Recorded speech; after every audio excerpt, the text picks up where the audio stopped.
Welcome to the Francisca Show podcast on JewishCoffeehouse.com, the show where I give a voice to Jewish issues, topics, and people. I'm Francisca, your host.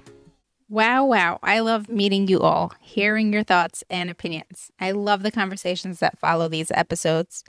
So from the bottom of my heart, I want to thank you all for helping spread the word, engaging with the content that I create for you, and making more of it happen.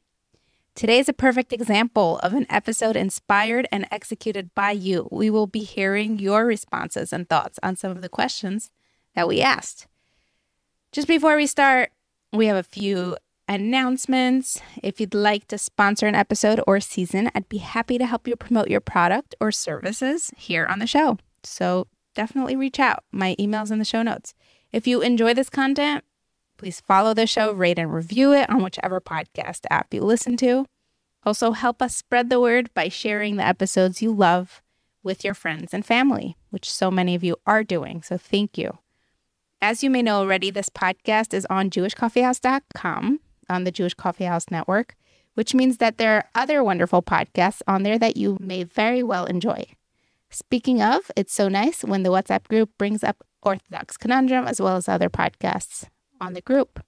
Did you know I have an online course that you can take in just one day that will teach you everything you need to launch your own podcast, including a detailed shopping list, pro tips for every step of the way, and so much more? Click on the link in the show notes to get started. You can also email me. And next, we are moving along with the Round Robin, week 3, where we are featuring different female Jewish podcasters. Today's feature on the podcast is from Jewish Money Matters podcast with Yael Trusch.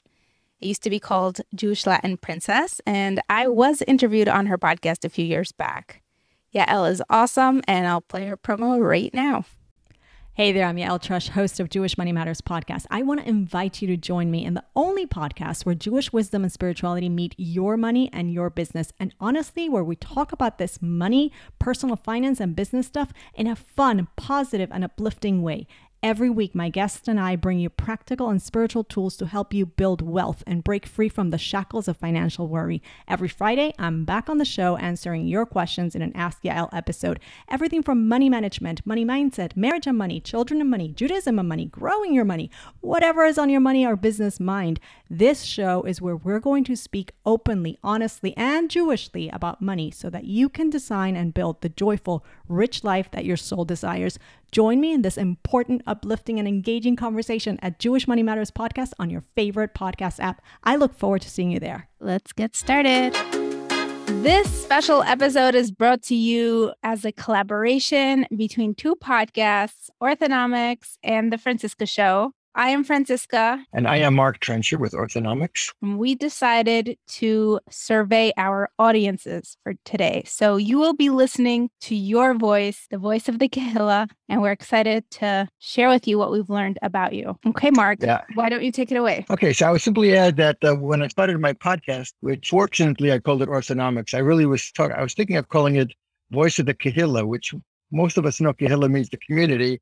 But then I figured not everybody would know what that means. So I called it the Orthonomics Podcast. So the idea we had was as follows. I once worked in a big insurance company, and they said to me, Mark, you're in charge of VOC. So I, of course, pretended I knew what it meant. I asked the guy next to me, what the heck is VOC? He says, VOC is Voice of the Community, Voice of Customer. It's a program that we have that we listen to our customers. We don't just listen when they complain. We ask them what they think, and we have surveys, and we have interviews, and we have a panel of like 20 great customers that we interview on the phone every month. So it's a way of reaching out to the community. We don't really do that in the Orthodox world. I mean, we sometimes listen to people complain, we listen to them. But so my goal in doing research and setting up Nishma, which means we listen, Nishma Research is to listen to the community. And the idea I had with Francisca was, and this idea came to me after reading your WhatsApp, which is amazing. I mean, it's an amazing group of enthusiastic people. I posted one article and then there were like 100 comments on it. So I said, people want to be heard. People love being heard. People love having dialogue. It's a very remarkably respectful and informative group. Sometimes people get a little bit excited, but it's a very respectful group. And we talked about the fact that there really are, you said there are some questions you'd love to get the answers to. And I have questions I'd love to get the answers to. So this survey is not a scientific survey. We got about 40 people responded. Most of the questions are not like check boxes. Most of them are open-ended. What do you think about this? We really wanted to get people to give us quotes. And most of this episode is going to be exactly that. It's going to be quotes. It's going to be what you think, what's on your mind. And let's have a great discussion. Yes. And I'd like to just tell everyone, even with our 40 plus people who responded, we have 31% modern or centric Orthodox. We have 31% Yeshivish, Aguda Litvish. We have 19% Hasidic, excluding Lubavitch, 4.8% Chabad, and then 14.3% other. And other could be between modern and more right-wing. I don't belong to a specific group. Just normal smiley face, Shomer Shabbos, Shomer Mitzvos. Very hard to describe. So this is who we're going to be listening to today. It was interesting that I'm not surprised that about 2/3 were women, 1/3 men. I should, by the way, add, in terms of your modern Orthodox, Yeshivish, Hasidic, I wish when I did a survey, I got that mix of people you got. So even though the sample is small, it's really a really great mix of the community. Like it's like 1/3 modern Orthodox, 1/3 Yeshivish, and about 1/3 Hasidic. So it's great. It's a great representative sample. And I learned so much from the chat. First of all, it gives me ideas for what podcasts to focus on next. And it's very interesting conversations. I learned so many different facts and views. And I love how people are able to listen or read each other's voices and comments, that there's a space for it to happen, even if I can't follow everything that's happening all the time. What else? One is age, and it ranges from in the 20s to over 60. The median, the midpoint age is 35, which is about right. I mean, the community as a whole has a midpoint age in the low 40s, but now you're talking about people who are into podcast listening. It tends to be a little bit younger. And we had about 80% married and about 20% single, never married, widowed, divorced. So it's a nice representative group. It's nice to see who the audience is. So I'm very pleased that we are so diversified within our culture of conforming Judaism, where everyone values in a way being the same. Should we start on the open-ended questions? Yes, let's start on the exciting open-ended questions. So we decided we're going to alternate. One of us will read the question and give a few of the responses that we like, and then the other person can if they want to chime in. So the first question was, what do you love the most about Judaism and about being Orthodox? We asked this question in 2017 of like 4,000 Jews. And the number one thing that people mention, so I sometimes ask people, what do you think was number one? They say Shabbos. They say, yeah, that was number two. Learning, that was number three. Whatever they say. And finally, somebody says community. I say, yeah, community was number one. And actually, the word community was mentioned 33 times. People who responded mentioned the word community 33 times. They mentioned family 12 times, Torah 11 times, and Shabbos 8 times. But it's interesting that the thing people love is, I'll read a comment, community and sense of belonging. I absolutely love that there are so many options of communities. And once you find one that you love, there is so much satisfaction to being a part of it. Different people with similar values and beliefs. It's awesome. So this person talked about the fact that there's a lot of diversity in the community. You know, that's true. You could be in a city that has hundreds of shuls. And I sometimes tell people, if you don't like your shul, you can probably find one you like in your neighborhood. You might have to move, but I guarantee you the shul that's right for you is out there somewhere. So it's sense of community, sense of belonging. This person wrote a very long comment, and I split it in two. So I'm going to read the second part of this person's comment, which goes off in a different direction. And this really gets more into Judaism. The purpose behind everything I do, from the minute I wake up until the minute I go to sleep, I feel a deep sense of purpose behind the things I do. I am not the holiest Jew, and I can't say I maximize every moment. However, that's part of the benefit, that I always feel I can take on more if I don't feel that sense of purpose to the extent that I want to. So really, that's what a lot of people said. That I'll be honest and tell you that the people in my surveys, the people who talked about that, about Avodas Hashem, serving God, tend to be a little bit more often yeshivish than modern Orthodox. The modern Orthodox people more often say, I love my community. Everybody says we love learning. Everybody says we love Shabbos. We love seeing our children and grandchildren connect, the continuity. But it's interesting that the number one thing was sense of community. So I'd like to add something because it stuck out for me. I remember my mother coming home one day when I was, 8 or 9 and saying, why are you from? the knee-jerk response that both my sister separately gave and I gave, and she said most people give this answer. She told us that after we responded, because my family's from, or because my mother's from. So someone did mention that this is how I was brought up, and I'm very grateful for that. I'm generally a happy person, and I'm sure I would be happy anywhere. That was just something that stuck out for me that I wanted to share. And another aspect of the community, there's that sense of belonging. There's that sense of support. Very often in other cultures, you have your work environment, you maybe have a social environment, maybe, the parents in your school of your children. So that could be your social environment. In the Jewish Orthodox world, or in the religion in general, shul breaks down the barrier of socioeconomic levels or community members. You could have, multimillionaires davening in the same shul as people who are in WIC. And that sense of community, we're all Jews, we're all keeping Shabbos, or we're all davening and fasting because it's Yom Kippur. Whatever it is, there's that camaraderie and sense of community, and we're all there for each other. That is so ingrained in us as humans. It's like our deepest level to belong to something and to feel like we add to something. So I just wanted to point that out. It's a very human shared, beautiful experience. So I'll go to the next question. What are the things in your Orthodox community that most bother you? What are your pain points? And what specifically is it that bothers you? So I wanted to round up some of the answers that kept coming to similar points. We have materialism and keeping up with the Joneses. And then all the talk around extremism, control of the leaders, technology, conforming in terms of dress. And you have that in Hasidic and Yeshivish communities. The way you dress applies to men also. It's very strict. And having the wrong brim on your black hat could be a sign of rebelliousness. And then there was poverty as well. So you have the materialism and the poverty.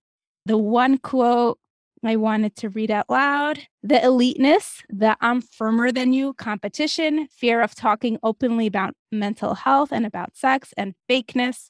I want to talk about God, hardships, disappointment, and healthy sex. Also, why do we still tell girls to get married after seminary? This doesn't happen for all and causes such self-esteem blows. And then we have the poverty, denial of reality dogma. So I thought those were interesting. And then there was the hypocrisy is most disturbing. Also, who are these men to rule? They sit and learn from old Sfarim, and most won't adapt it to our day and age. Like, people are different now. You can't have the same rules. That's impossible to keep up with. Dress code, having 2 phones, one smart, one kosher. Schools need to get with the times, or whoever else makes it so hypocritical. This is just a few, but there's plenty more. And then someone said, surveys like this, superficial Judaism, thinking that demographic identification has anything to do with Yiras Shamayim. So Mark, take it away. Thank you. So I actually do have a smartphone. I spend about 20% of my time playing Scrabble and about 70% listening to podcasts. If you looked at my podcast list, you would say, yeah, that's a kosher phone because he's listening to a lot of shiurim. We did a survey in 2017 where we had a list of 27 problems. And we asked people, is this a problem? Is that a problem? And it was interesting that all of these things made the top 10 list. People with inappropriate midos, behaviors. That was number 3 on the list of 27 things. People dishonest in business. That was number 5 among 27 things. People lacking love for others in the community was number 7. And people feeling isolated was number 9. So it was interesting that we only had 4 things on our list that were kind of like not halachic and not theology and not belief.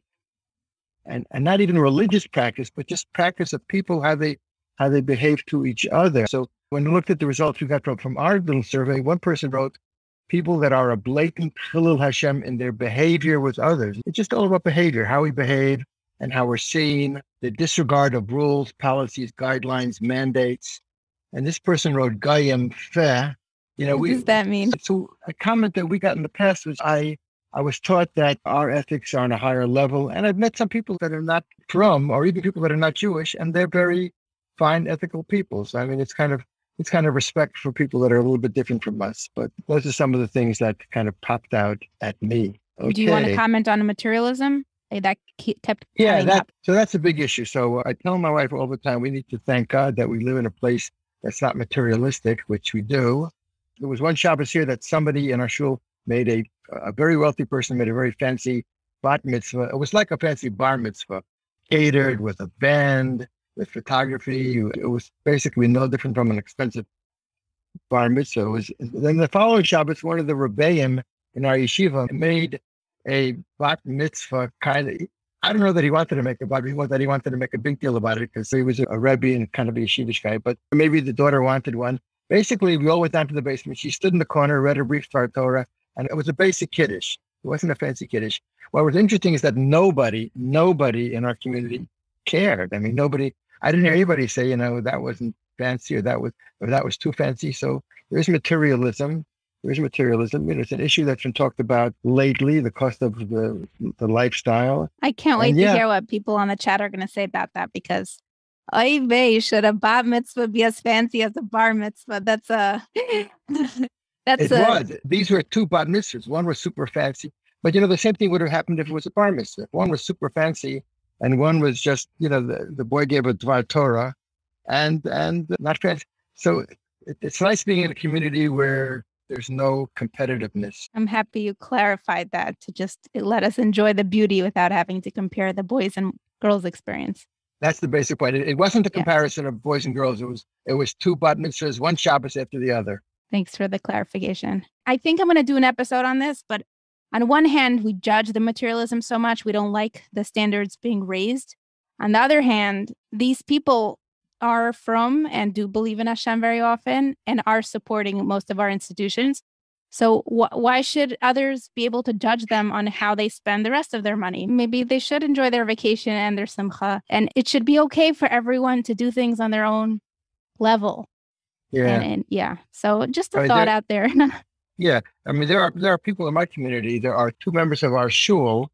Every shul has people that are wealthy, that are very wealthy. And the two people in our community, I think the only reason why we know who they are is because one of them, a couple, came out with a program that every single kid who goes to our day school here, grades K through 12, they give them several $1,000s a year per kid every year. They have a beautiful house and they drive fancy cars, but they're spending what they have to benefit the community. So, I mean, there's materialism where the person's goal is to show what they have, and then there's materialism where a person's goal is to realize that what I have, I am fortunate and lucky, and it's a gift from Hashem, and I spend it accordingly. So it's not that we're criticizing materialism, it's that we want people who have things that others don't have to care about others. Yeah. And on the flip side, you have people expressing their pain points as Jewish education being so expensive and the shidduchim crisis. So we have all of that in there as well. I think you have the next question. The next one is a long question. Is there someone you go to for spiritual guidance, teshuvot, chizuk, etc., and or help with life decisions? Who is that person? How is that working out for you? Or if there is no such person guiding you, why is that? So we did find a number of different answers. One person said no, meaning there's no person they go to for spiritual guidance. No, I go to friends and family when I need help. I just don't have a connection to someone like that. So this person does have sources. It may not be the family people might be rebellion, it might be knowledgeable people, but they don't feel fully comfortable going to people. They need a connection. One person said, yes, my community rabbi, my husband's yeshiva rabbi, my frum therapist. I need them all in my life to keep me on track. So that person's very fortunate, having an array of people within the community available to them to help them. One person said, I like this, the Torah is my guide. I can learn myself. So, I mean, we all have, I made a joke once. Somebody asked a question and I said, you want to know what Rabbi Wikipedia says? So it's a reality. People do their own research. Sometimes the question is basic. People do try to answer it themselves. And if a person is knowledgeable and can learn the Mishnah Berurah, the Shulchan Aruch, etc., then they may have an ability. On the other hand, we do, Seilach Rav is a principle that we all should have a rabbi guiding us, and that's kind of important. Another thing I would add, and I didn't see it in the survey comments, is there are a number of communities where there is a woman who's been educated in the Hilchos Haras HaMishpacha, laws of family purity, Yoetzet Halacha. And I did a study. We actually asked women where they go for answers. And we found that if they're in a city where there's either a full-time or on a rotation, a Yoetzet Halacha, those women really, really love going to a Yoetzet Halacha for questions. So that's a relatively newer trend, but the people in the community that have access to it do really utilize it and value it. And there's also a differentiation for going to somebody for a kashrut halacha or tars mishpacha halacha, where it's more or less yes or no. Is my knife treif? Could I eat this? It's after Pesach. And then you have people who go, and I know on the more Hasidish spectrum, and anyone leaning toward that, they go to their rabbis, mentors, for all kinds of decisions that aren't halacha, but more lifestyle, choosing schools for their children, deciding whether to do therapy, accepting a job, moving to a different city, and everything in between. So this touches on Das Torah, which is the view that's more prevalent in the yeshivish world. So in the Hasidish world, you have your Rebbe. In the yeshivish world, there's a view that because the Rebbeim have more of a connection to Torah and to knowledge, so there are people who ask many questions of a rabbi. That's less common in the modern Orthodox world, but that's also a trend that's out there as well. I'll just read 2 answers out loud. Yes, not great, as I'm looking for a fact-based Judaism, which doesn't exist, with the chasing branch. So we have those kinds of answers, as well as not unless I have a huge question. I believe that everyone needs to move at their own pace and trust their intrinsic self to know what they need. Otherwise, I consult my friends and those that know me best. If something is a matter of halacha, I ask my Rav. I would also add that on Facebook, there is a kosher Costco group, and there's a kosher Trader Joe's group with a lot of people. And I'd say 1 question out of 5 is, does anybody recognize this hashgacha? And within minutes, somebody will tell you, yes, it's so-and-so. It's the rabbi from Melbourne, Australia. They are reliable, whatever. So, I mean, to the extent that there are questions that you can sometimes get an answer without going to a Rav. If you're part of a community, it could be an online community, but that's also a trend out there. Well, I'm sure people will have a problem with that because you don't know the member of the community of the Facebook group who's telling you it's a reliable hashgacha. If they don't adhere to halacha like you do, maybe their vouching is not up to par. That's very true. We ready for the next question? Yes. Are you and your spouse on the same page religiously? And just so you know how people responded, half, 50% said completely, and the rest said mostly. And then follow-up question, please explain why you answered that way. So I'll read some responses that I liked. My motto is, marriage is not about compromise, it's about improvise. We discuss and debate topics, never agree to disagree. We discuss until we understand each other's perspectives. Most of the time, we will come to the same conclusion after debating it respectfully. We enjoy discussing new concepts we learn or overhear and apply it to our lifestyle. Sounds like an ideal marriage. Here we both defer to the same rabbi. It really keeps us in sync. I like that word, in sync. My husband is much more black and white than me, although he too is out of the box. He doesn't have the same religious identity crisis as I do. Another response, I'm more independent thinker, actor than my husband. He finds it easier to just accept whether he agrees or not. Here's another one. We got married older as fully formed adults. There was zero parental pressure. We knew what we wanted in life, and we've been through a lot already. I don't believe 2 people can be 100% religiously compatible, so I answered mostly. I'd say we are 90% compatible. I also overlooked some things because my husband is a great person in other ways that are more important. There's a quote here also. Similarly, my husband is very strict and does exactly what it says in the halachic sources. I'm more about what the community does. If you go back 40, 50 years, everyone followed the halacha the way they were taught by their parents. So you have women who are doing what their mothers and grandmothers did. And it could be that the husband is learning and now has a kind of a different view. So I don't know if that's common, but it's interesting to mention. I'll tell you a brief story. I was driving with my wife and I said, are we going to find parking where we go to? And she said, absolutely. Hashem will find a parking space for us. And you know what? We got there and the space closest to the door, the building was open. We pulled right in. She said, you see? And I said to her, do you really think Hashem is a parking lot attendant? I'm telling you the story because I think it's common for a husband or wife to not be exactly 100% on the same wavelength. I am the first one to admit that my wife is a far more spiritual, connected to Hashem and Emunah-thick person than I am. Not that I'm not, but she's really a role model. So, if a husband or wife are not on the same page, it may not be a bad thing. They connect with each other. And if there are differences, you work on each other. So it's not a bad thing to be in a slightly different place. It's good if there's a strong connection there. And politics also brought out a lot. It's not a religious issue necessarily. But for example, abortion, you could have a husband thinking one way on it, a wife thinking another way. That could be impactful on a halachic level as well if it's a personal case. But I don't think our jobs are to be the mirrors of our spouses. But I was very curious about that question. So I'm pretty satisfied with the responses we got. Okay. Thinking broadly, do you have any questions, issues, or thoughts relating to sexual attitudes, behaviors, practices, halachos, etc., as they affect you? So 4 people just said no. And then there were a bunch of long answers. Why do we not talk about the issues around male sexuality and how Zera Levatela is an impossible ideal to uphold to? There's so much unhealthy guilt and shame that creates unhealthy behavior. That's one.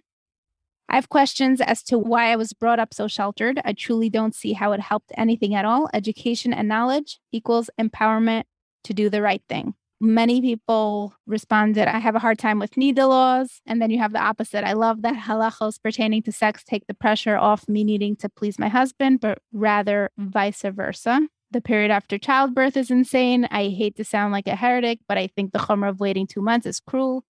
Shiva Nakim is another one, not as bad, but also insane chumrah that causes a lot of strife. Other than that, I love my marriage. I think the guidelines of halacha overall are a lot more helpful than harmful, and if followed, can lead to a very amazing marriage. I just have to plug this in. We've done a lot of episodes on the Francisca Show around sexuality. We have Nida, Mikvah, What I Wish My Kala Taught Me. I think it's called the Sex Ed Panel, and some other big episodes around female sexuality, marriage. So definitely check those out. I've heard amazing feedback from women, couples, that it has helped them either feel validated around their unhappy experiences or actually help them find new mindsets that do work for them to enhance or make it a little bit more tolerable or even appreciate those mitzvahs more. So we have a spectrum here of the stuff that's going on. And I really think the people listening to these podcasts and people who are reading books and educating themselves will do a better job raising the next generation with more awareness and education and less negative feelings around sexuality and how it's forbidden to talk about and it's a lonely experience. And if you hate mikvah, nida, and your husband can't stand it, then something's wrong with you. So I'm happy to hear back from the people. I think we're ready for the next question. Okay, so the next question was, are there aspects of Orthodox practice, halacha, minhag, etc., where you find yourself being more machmir, meaning stringent, careful, than other people in your religious community? The expectation is that most people would say yes, because there's an array. In every community, there are people that are more careful, less careful. People have relatives who tell me, I've taken this on. So in other words, it's something that's not common in his community, but he's taking it on as something extra to do. The purpose of that being that is the way for the person to connect to Hashem in a way that they haven't done up to now. The hope is that when you take something on, when you do it, you're thinking, okay, as I'm doing this, I feel I'm doing it for this reason. So 8 people just said no, which means that most of the rest said yes. They did. There is an area. I'll read you some of the comments. Yes. I have to remember that everybody's in a different place. One person says yes, kashrut, bug checking and hair covering. That it may be something that is less common in his or her community. And it's something that maybe their amount of bug checking is more than the average person in their community does. Or it could be that half the women don't cover the hair in her community, and she does. So for her, in that community, she's being more machmir. One person said, I try to be makpid, which means to be very careful, scrupulous, on things like not obsessing over wealth. My community is simple, but it's getting more show-offy over time.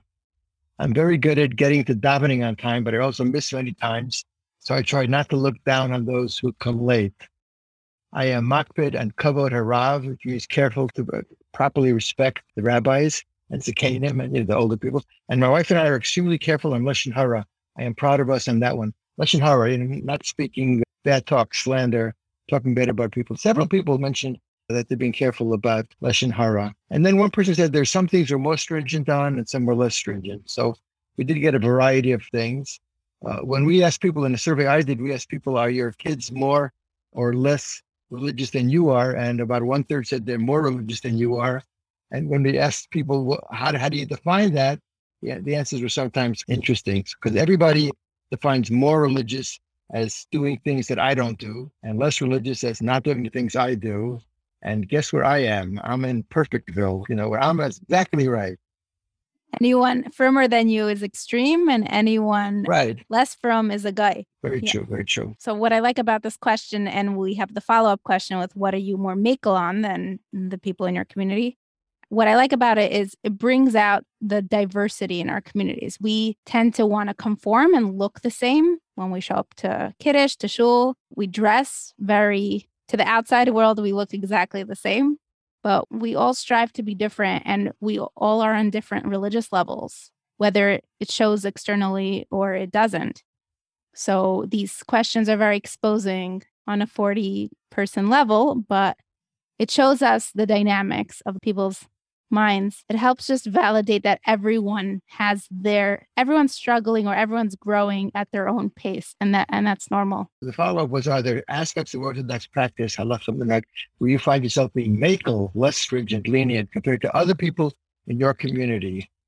And yeah, most people responded. The majority of people said they did do this in some areas. One person said vegan food. There's been a trend lately to have restaurants that are vegan and food. You can buy a packaged food that says it's vegan, but it doesn't have any hashgacha, or it might have hashgacha, but it might not be a common one. But some people are more okay with eating vegan food, kashrut standards, dress standards, entertainment consumption. Somebody once said that there's a theory called Torah Umada, which is we combine Torah observance with philosophy and science. And then the person said, these days Torah Umada means that you have a beautiful Shabbos, and then you go to the movie Saturday night. So, that person may be in a community where it says entertainment consumption. If you're in a community where people don't go to the movies, maybe you do. One person says, I'm more lenient with all the pressure created by the community to follow a certain image. I refuse to live up to other people's standards. So this person is reacting to the fact that they want to be a little bit different. One woman said, probably I cover my hair with a baseball cap during the week, which is overall not the norm here. Most cover their hair fully, but for me, that doesn't work. And then she mentioned that she has a headache issue, so maybe that's part of it. But it's like the question earlier about where people are machmir. I think if you talk to people, everybody is in a different place. And the same person who could be taking something on and be more careful about something, the same person who could be davening with more kavana, with more intent, might be more lenient in some other areas. Yeah. And a lot of the things mentioned were around dress code and stockings and hair covering and knee-length clothing. We also have some screen time / entertainment consumption confessions. So those were, some more private / more public makel confessions, admission. And then there's somebody who wrote, I would like to just point that out. I sometimes, just because I believe I've done my research. So very often, I know this rabbi, he was trying to recruit someone to come to his shiurs. So that person said, I don't want to go to your shiur because then I'm going to have to keep the halachos of kashrut even more. It was a kashrut shiur. He's like, maybe if you come, you'll see all the things you're doing you don't have to be doing. So in a way, learning can be a very enlightening experience, because you'll find out all the chumras that you're doing that you don't technically have to be doing, unless your chumras are kehalacha. I know Hasidim have that a lot. If you're struggling with something, maybe learn about it to see, how can you potentially be more lenient in that area to make it more bearable instead of an all or nothing type of experience. So I found that to be a helpful option. Mark, did we lose you? Nope, I'm here. Okay, finally, let's have a little bit of fun, right? We're up to the last question.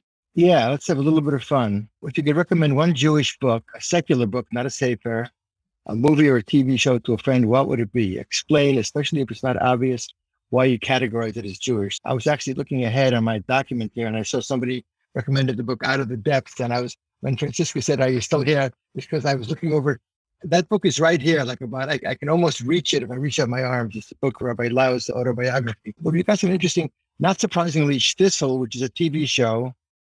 I should mention that a lot of these are nice. They're tzniustic, tzenua. There's nothing offensive in anything like Shtisel. It's just great stories about frum people. Shtisel, a family living in Yerushalayim. The father is a Rebbe in a Rosh Yeshiva. The family, everyone's doing different things. So people mention Shtisel. Some people mention the movie Menashe, which is the main actor is a frum Hasidic guy. The issue is he's kind of not been successful in life. He's trying to keep custody of his son. He's divorced. The one that is challenging is the book All Who Go Do Not Return by Shulam Dean, and he was a Skvera Chassid who went off the derech. But the book is an interesting book because one of the reasons why people go off the derech is because they have questions and nobody can answer them. And the questions grow over time. I have legitimate questions about Hashem, about why we do the things we do, and people get turned off because they're not getting answered. He basically explains how that happens to him. If I can give my own two recommendations. Mm-hmm. My wife read a book recently called Rebel Daughter, which is fiction. It's about a young girl. Her father was one of the Kohanim in the Beis HaMikdash. This starts 4 years before the destruction of the second Beis HaMikdash, 4 years before, and it goes through all the events, the rebellion against Rome. It's kind of a fiction based upon an actual real person. It's called Rebel Daughter. It's a short book. And the other thing I'd recommend, if you're into movies, there was a movie called Fill the Void. Have you ever heard of that movie, Fill the Void? Yeah. Which is one of the most amazing movies. It's about a Hasidic family. They actually live in Tel Aviv. There are Hasidim in Tel Aviv. It's a Hasidic family. The husband and the wife is pregnant and she dies. She passes away. The baby's born. And now the husband has the baby. And now they're trying to get him remarried, and they're trying to set him up with the younger sister of his wife. And it's in Hebrew, it's in Yiddish. It's called Fill the Void. If you can get it, 100% acceptable to watch. There's nothing objectionable, and it's just a very beautiful movie. It's a beautiful movie. So to me, the fact that most people who listen to your podcast said that there is something they would recommend. So it's a nice list. There's stuff out there that we can learn from, that we can enjoy. I enjoy this conversation. Do you have any closing remarks after doing this survey compared to other surveys you've done? Anything new you've picked up on that you haven't seen before? Yeah, this was a fun survey. So we had this printout of all the answers. In early 2023, we're going to be doing a big survey of the entire Orthodox community. We did it in 2017, mainly modern Orthodox. But, the thing is that people in the Jewish community, people are moving back and forth. So the person who was modern Orthodox in 2017, they tell me now, I don't really think I'm modern. I think if I had to categorize, I think I would be probably yeshivish. So, and in my shul, there are two kids who grew up fully modern Orthodox who are now neo-Hasidic. So we really want to expand that survey. So this is helpful because it's nice getting responses from across the board. So I need to read through all of the answers that people gave there. That'll help me come up with some really great questions. I'll do the next survey. Well, I'm happy you enjoyed this. I really enjoyed hearing the answers. And I like hearing what the people are thinking. The first few years of the podcast, there was no community around the podcast. So I had individuals reaching out to me, but I didn't know overall who's listening and what their thoughts are. What do they want to hear more about? And now it just feels like this dance, this tango, where we have the conversations and they directly, indirectly impact future content. And it's very nice to have that. Yeah. You could have episodes around a theme. You could have an episode around the theme of being machmir. What are we machmir on? Why? How does it make us feel?